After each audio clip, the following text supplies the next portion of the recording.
to be or not to be? That is the question. Whether it is nobler in the mind to suffer the slings and arrows of outrageous fortune,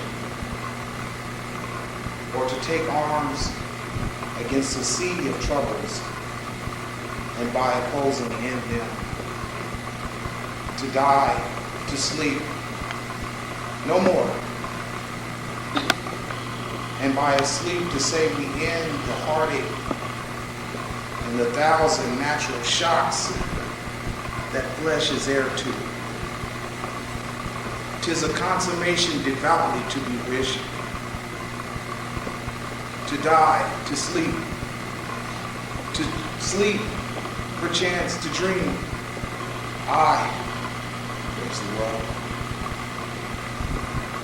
For in that sleep of death, what dreams may come when we have shuffled off this mortal coil must give us pause.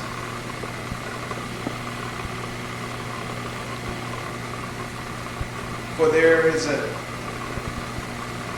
respect in calamity that makes long life. For who shall bear the whips and scorns of time, the oppressor's wrong, the proud man's contumely, the pains of despised love,